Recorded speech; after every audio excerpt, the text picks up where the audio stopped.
ये सीधे आपको दाहिनी ओर राष्ट्रपति भवन नजर आ रहा होगा और यही सड़क जो मेरे बाएं तरफ जा रही है सीधे ये इंडिया गेट की तरफ जा रही है। ये सड़क तकरीबन 3 किलोमीटर लंबी है, इसे राजपथ कहा जाता है और इसी सड़क पर गणतंत्र दिवस पर परेड होती है। और इस सड़क के दोनों ओर आप जो देख रहे हैं खूबसूरत गार्डन, ये सड़क के दोनों ही ओर है, बाईं ओर और दाईं ओर भी। लेकिन आने वाले दिनों में इस सड़क का नक्शा बदलने वाला है। ये जो फिलहाल आपको खूबसूरत गार्डन सड़क के दोनों ओर नजर आ रहे हैं, आने वाले दिनों में यहाँ पर एक कतार से ऊंची ऊंची इमारतें आपको दिखने वाली हैं। शानदार इतिहास के साथ आधुनिक स्थापत्य की गवाही देता है ये राजपथ।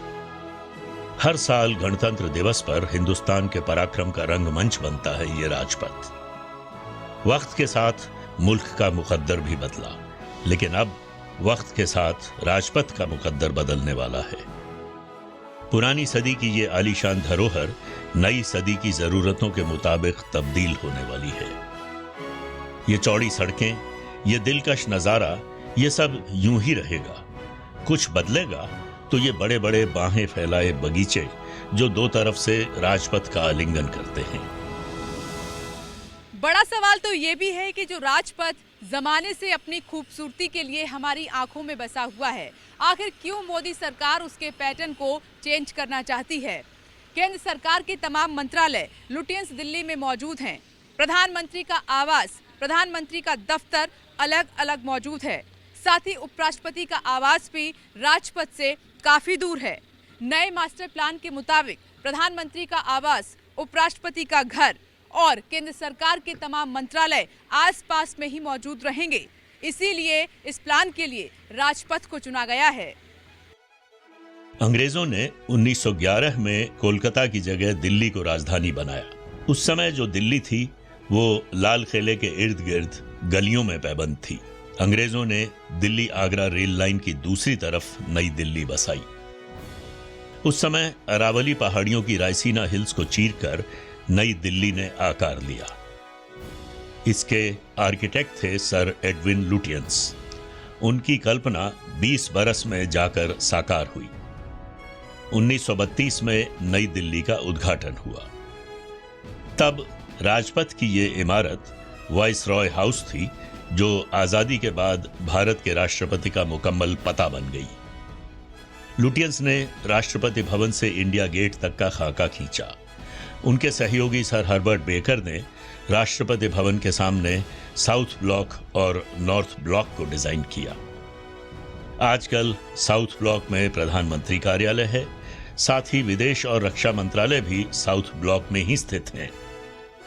दूसरी तरफ नॉर्थ ब्लॉक में वित्त और गृह मंत्रालय हैं। लेकिन अब मोदी सरकार ने 2024 से पहले इस राजपथ के कायाकल्प का नया प्लान तैयार किया है। इसके तहत साउथ ब्लॉक के पीछे नया प्रधानमंत्री कार्यालय बनेगा, जिसके पास प्रधानमंत्री आवास होगा। प्रधानमंत्री पैदल ही घर और दफ्तर आ जा सकेंगे। नॉर्थ ब्लॉक के पास उपराष्ट्रपति का आवास बनेगा, जो अभी यहां से कुछ दूर है। इस समय केंद्र सरकार के 51 में से 22 मंत्रालय रायसीना हिल्स के आसपास स्थित हैं। लेकिन मोदी सरकार की नई योजना के मुताबिक इस राजपथ के दोनों तरफ 10 आधुनिक इमारतें तैयार की जाएंगी। इसका मतलब है 5 इमारतें एक तरफ और 5 दूसरी तरफ। सरकार की कोशिश है कि रायसीना हिल्स से दूर स्थित सभी मंत्रालय एक जगह पर हों। यही राजपथ को बदलने की योजना का सार है। इस नए प्लान का सबसे महत्वपूर्ण हिस्सा है सरकार के मंत्रालय बनाने का। योजना है कि विजय चौक से इंडिया गेट के बीच में 4 प्लॉट पर 10 नई मॉडर्न इमारतें बनकर तैयार होंगी और इन्हीं इमारतों में सरकार के तमाम मंत्रालयों को शिफ्ट किया जाएगा। अगर हम मौजूदा स्थिति की बात करें तो 51 मंत्रालयों में से 22 मंत्रालय ऐसे हैं जो सेंट्रल विस्टा पर मौजूद हैं। वहीं आपको बता दें, जानकारी के मुताबिक 3 प्लॉट पर 3 नई 8 मंजिला इमारतें बनेंगी और वहीं चौथे प्लॉट पर एक इमारत बनेगी और साथ में होगा कन्वेंशन सेंटर। दरअसल 2014 में मोदी सरकार की ताजपोशी के साथ ही लुटियंस दिल्ली को बदलने की योजना पर काम शुरू हो गया था। लेकिन कई बरस तक बात नहीं बनी। कभी लोधी गार्डन के आसपास के इलाके पर चर्चा हुई तो कभी किसी दूसरी जगह को लेकर। लेकिन 2019 में नरेंद्र मोदी सरकार के दोबारा आ जाने के साथ ही राजपथ को बदलने की बात आगे बढ़ चली है। 8 मंजिला इन 10 इमारतों यानी सरकार के विभिन्न मंत्रालयों में लगभग 70,000 केंद्रीय कर्मचारी काम करेंगे। बदलाव की इस कड़ी में देश की संसद की तस्वीर बदलने की भी योजना तैयार हुई। मैं इस वक्त जहां पर खड़ा हूं, मेरे ठीक पीछे आपको संसद भवन नजर आ रहा होगा। लेकिन आने वाले वक्त में यह संसद भवन भी बदल जाएगा। इस संसद भवन की जगह 2 नई इमारतें बनेंगी। फिलहाल लोकसभा के अंदर 545 सांसदों के बैठने की व्यवस्था है और राज्यसभा में 250। लेकिन लोकसभा की जो नई इमारत बनेगी उसमें 545 की जगह 900 सांसदों के बैठने की व्यवस्था होगी। ऐसा इसलिए किया जा रहा है ताकि भविष्य में अगर लोकसभा की सीटों की संख्या बढ़ती है, सांसदों की संख्या बढ़ती है, तो बैठने में किसी तरह की कोई दिक्कत ना आए। इसी तरीके से राज्यसभा में 250 की बजाय 400 सीटों की व्यवस्था होगी जो इमारत बनेगी। यानी कुल मिलाकर आप कह सकते हैं कि जो नया भवन बनेगा उसमें कुल 1350 सांसदों के बैठने की व्यवस्था होगी। सर एडविन लुटियंस और सर हर्बर्ट बेकर की कल्पनाओं का मूर्त रूप है यह संसद भवन। रायसीना हिल्स की 6 एकड़ जमीन पर बनी संसद भवन की वर्तमान इमारत 1927 में बनकर तैयार हुई थी। आज यहां लोकसभा, राज्यसभा, सेंट्रल हॉल, मंत्रियों और सांसदों के दफ्तरों के अलावा संसदीय कार्य मंत्रालय भी स्थित है। इस गोलाकार इमारत का व्यास 170 मीटर है। यूं तो यह इमारत बतौर संसद भवन आवाम की आंखों में बसी है, लेकिन आने वाले दिनों में इस जगह के पास ही एक नया संसद भवन बनने जा रहा है। अब आप सोच रहे होंगे कि पुराने संसद भवन का क्या होगा, तो आपकी जानकारी के लिए बता दें कि पुराना संसद भवन अपनी जगह पर ही कायम रहेगा। सेंट्रल विस्टा के नए प्लान के मुताबिक गोलाकार पुराने संसद के सामने गांधी जी की प्रतिमा होगी और ठीक उसके पीछे तिकोना नया संसद भवन बनेगा, जो संसद भवन की 13 एकड़ जमीन पर ही बनकर तैयार होगा।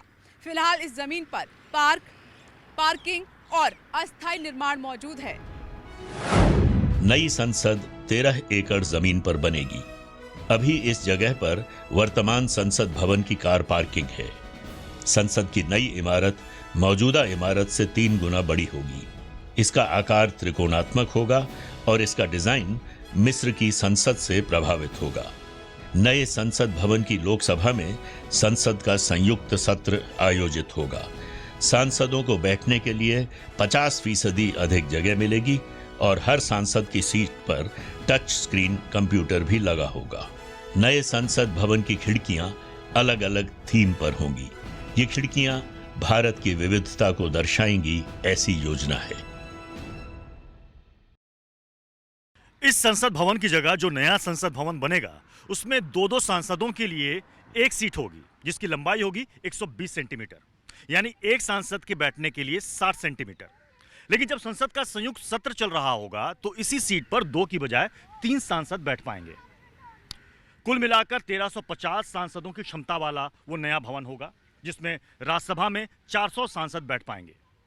और सबसे बड़ी बात और खासियत ये कि नए संसद भवन की खिड़कियां दूसरी खिड़की से मेल नहीं खाएंगी, यानी एक खिड़की दूसरी खिड़की से अलग, दूसरी खिड़की तीसरी खिड़की से अलग। ऐसा इसलिए किया गया है ताकि भारत की विविधता झलक सके। सवाल है कि आखिर नए संसद भवन की जरूरत क्या है। दरअसल आने वाले समय में लोकसभा और राज्यसभा सांसदों की संख्या बढ़ेगी। इस लिहाज से मौजूदा संसद भवन में संसद सदस्यों के बैठने की जगह कम पड़ जाएगी। इसीलिए भविष्य को देखते हुए नए संसद भवन की परिकल्पना की गई है। सेंट्रल एयर कंडीशनिंग और ब्रॉडबैंड इंटरनेट सुविधाओं से ये नया भवन लैस होगा। नए मास्टर प्लान के मुताबिक मौजूदा साउथ ब्लॉक के पीछे प्रधानमंत्री का दफ्तर होगा। नया प्रधानमंत्री आवास ठीक उसके पीछे होगा। इस समय प्रधानमंत्री आवास 7 कल्याण मार्ग पर मौजूद है, जो कि साउथ ब्लॉक से 3 किलोमीटर की दूरी पर है। इस समय जब भी प्रधानमंत्री का मूवमेंट होता है तो ट्रैफिक को रोकना पड़ता है, ट्रैफिक की समस्या होती है। लेकिन नए मास्टर प्लान के मुताबिक ट्रैफिक की समस्या नहीं होगी। साथ में मौजूद नॉर्थ ब्लॉक के पीछे उपराष्ट्रपति का आवास बनाने का भी प्लान है। 1984 में राजीव गांधी के प्रधानमंत्री बनने के बाद 7 रेस कोर्स रोड यानी 7 लोक कल्याण मार्ग प्रधानमंत्री आवास का पता है। ये जगह राष्ट्रपति भवन के सामने प्रधानमंत्री कार्यालय यानी साउथ ब्लॉक से 3 किलोमीटर दूर है। प्रधानमंत्री के आवागमन के कारण इस रास्ते पर ट्रैफिक को रोकना पड़ता है, जिससे जैम की समस्या पैदा होती है। लेकिन अब लुटियंस दिल्ली के नए मास्टर प्लान के मुताबिक मौजूदा साउथ ब्लॉक के दक्षिण पश्चिम हिस्से में नया प्रधानमंत्री आवास बनेगा और नया प्रधानमंत्री कार्यालय दक्षिण पूर्वी हिस्से में होगा। नया प्रधानमंत्री आवास और कार्यालय 2024 तक बनकर तैयार हो जाएंगे। नई योजना के तहत न सिर्फ ट्रैफिक जैम की समस्या से मुक्ति मिलेगी, बल्कि प्रधानमंत्री के समय की भी बचत होगी। इसी तरह मौजूदा नॉर्थ ब्लॉक के पीछे उपराष्ट्रपति निवास बनेगा, जो वर्तमान में सेंट्रल विस्ता से करीब 4 किलोमीटर दूर है। राजपथ के आसपास कई पुरानी और हेरिटेज इमारतें हैं। नए मास्टर प्लान के मुताबिक उन इमारतों में कोई छेड़छाड़ नहीं होगी। राष्ट्रीय अभिलेखागार की इमारत में भी कोई बदलाव नहीं होगा। मेरे ठीक दाहिनी ओर राष्ट्रपति भवन है। राष्ट्रपति भवन के पीछे नेशनल डायवर्सिटी आर्बोरेटम बनेगा, जिसमें एक ग्लास हाउस बनाकर दुर्लभ प्रजाति के पौधों को संरक्षित किया जाएगा और यमुना किनारे न्यू इंडिया गार्डन विकसित किया जाएगा। नई परियोजना के मुताबिक राष्ट्रपति भवन के पीछे 48 एकड़ जमीन पर बायोडायवर्सिटी पार्क बनेगा। इस पार्क में विलुप्त होती प्रजातियों के पेड़ पौधों को संरक्षित किया जाएगा। इसके अलावा जब सभी नई इमारतें बनकर तैयार हो जाएंगी तो नॉर्थ और साउथ ब्लॉक को आम जनता के लिए खोल दिया जाएगा। योजना है कि नॉर्थ और साउथ ब्लॉक को भारत का इतिहास बताने वाले म्यूजियम के तौर पर इस्तेमाल किया जाएगा। इस तरह जब लुटियंस दिल्ली का नया मास्टर प्लान लागू होगा तो 75 एकड़ जमीन आम जनता की पहुंच में होगी। नए मास्टर प्लान के मुताबिक राजपथ के आसपास जितनी भी नई इमारतें बनेंगी, किसी भी इमारत की ऊंचाई इंडिया गेट से अधिक नहीं होगी। जितनी भी इमारतें बनेंगी सभी की सभी 8 मंजिला होंगी, उससे ज्यादा मंजिल उसमें नहीं होगी। केंद्रीय सचिवालय और उद्योग भवन को बाकी इमारतों से जोड़ने के लिए अंडरग्राउंड व्यवस्था होगी। उसके लिए पब्लिक मूवर शटल्स के इंतजाम किए जाएंगे ताकि लोगों को एक मंत्रालय से दूसरे मंत्रालय में जाने में आसानी हो सके। इस परियोजना का नाम है सेंट्रल विस्ता रीडेवलपमेंट प्रोजेक्ट। इसके मुताबिक 2022 में जब देश की आजादी की 75वीं वर्षगांठ मनाई जाएगी तो राजपथ नई साज सज्जा के साथ तैयार मिलेगा। प्रस्तावित इमारतों में किसी की भी ऊंचाई इंडिया गेट से अधिक नहीं होगी। सभी भवनों को अंडरग्राउंड रास्तों से जोड़ा जाएगा। सभी भवन केंद्रीय सचिवालय मेट्रो स्टेशन से सीधे जुड़े होंगे। सेंट्रल विस्ता पश्चिम में राष्ट्रपति भवन से लेकर मदर टेरेसा क्रिसेंट तक और इंडिया गेट से लेकर यमुना के पूर्वी किनारे तक फैला होगा। नई प्रस्तावित संरचना के तहत लुटियंस दिल्ली का खाका पूरी तरह बदल जाएगा। सेंट्रल विस्ता में यमुना नदी के किनारे न्यू इंडिया गार्डन बनेगा।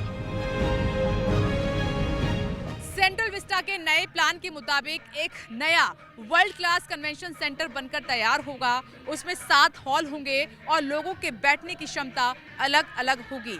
सबसे बड़े हॉल में 3500 और उसके बाद 2000, 1000 और 500 के लोगों के बैठने की क्षमता वाले हॉल भी बनकर तैयार होंगे। इसी प्रकार कुल मिलाकर 8000 लोगों के बैठने की क्षमता होगी इस कन्वेंशन सेंटर में।